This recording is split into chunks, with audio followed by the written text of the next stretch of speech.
When you have Hamza al-Istifham,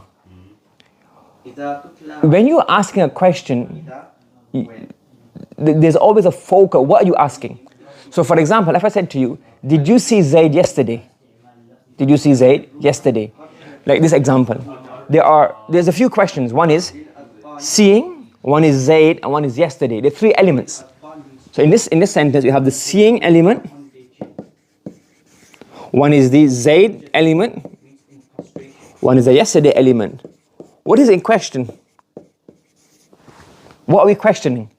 Is it, I'm not sure you saw? I'm not sure if it was yesterday. I'm not sure if it was Zaid. The three elements. So what are you questioning about? So I know when you have Hamza al-Istifham, you know something did happen. But you don't, but one of the elements you're questioning about. So the questioned element, the focal point, what are you questioning? That must come immediately afterwards. After the Hamza al-Istifham. So because here, after the Hamza al-Istifham, we have Zaid. What does that mean? That I know Ra'ayta happened, I know Amsi happened, I'm just not sure if it was Zaid that you saw, if it was Khalid. I just don't know who it was. Do you understand? So the focal point, that is must come immediately after the Hamza al-Istifham. So a Zaidan Ra'ayta Amsi, was it Zaid who you saw? So we could translate, did you see Zaid yesterday? But a better translation which depicts this is what? Was it Zaid who you saw yesterday? Was it Zaid who you saw yesterday? Do you understand? So was it Zaid who you saw yesterday? You got it? Understood? So the focal point must come. If we change this sentence around and we said, Amsi Ra'ayta Zaidan. What's happening now? We know Ra'ayta happened. We know Zaid happened. We're just not sure, was it yesterday, the day before, last week? I'm not sure when you saw him. Yes? Do you understand what's happening here? So when you have the Hamza al-Istifham, the focal point, whatever your question is about, that must come immediately afterwards. Yes? Okay? So did you see Zaid yesterday? Or was it yesterday you saw Zaid? Okay? And what can happen now? This ma'tuf can have a focal, this focal point can have a ma'tuf. So for example, Azaydan ra'ayta am Khalidan. Azaydan ra'ayta am Khalidan. So now here, what you're saying here now is Zaydan or Khalid. Was it yesterday? Was it Khalid you saw? Or was it Zaid? You have an alternative. You're not sure which one.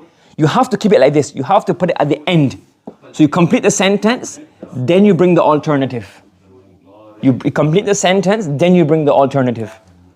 Yes? So yes? So this is how you do tarkeeb of it. You have the harf al-istifham will come here. You complete the sentence, maf'ul bihi fa'il. Then at the end, you bring your alternative. I am Khalidan. So Zaydan ra'ayta am Khalidan. Do you understand? Everybody following me? Yes? So أغير الله تعبدون. So now in this example, أغير الله تعبدون, our focal point is not the ibadah. Our focal point is the غير Allah. Are you worshiping somebody other than Allah? So we're not questioning the ibadah, we're questioning the غير Allah. Can you worship and bow and submit to somebody other than Allah? أشاة ذبحوا أم بقرة. أشاة ذبحوا أم بقرة. So now we know that dhabahu took place, that they slaughtered. We're just not sure if they slaughtered a shat or a baqarah. So therefore, the shat is a focal point that comes immediately after the istifham, and the alternative, the ma'tuf, comes at the end after the sentence. Yes?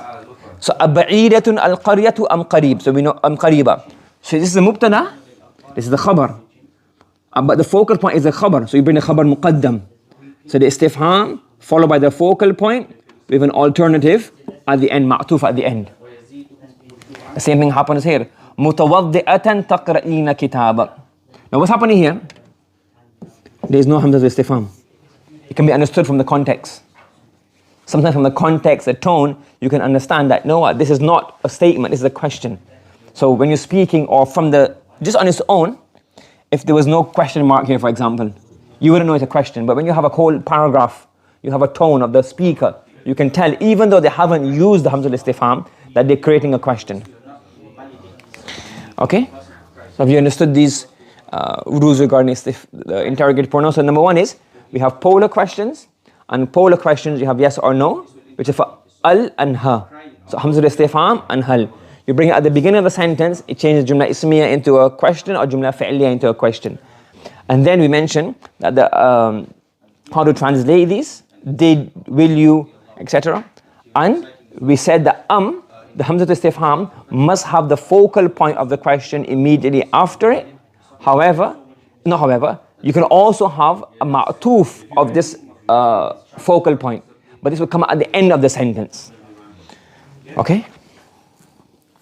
So let's stop here today, inshallah. Subhanallah wa bihamdi, subhanakallahumma wa bihamdika, wa nashhadu an la ilaha illa anta, wa nastaghfiruka wa natubu ilayk.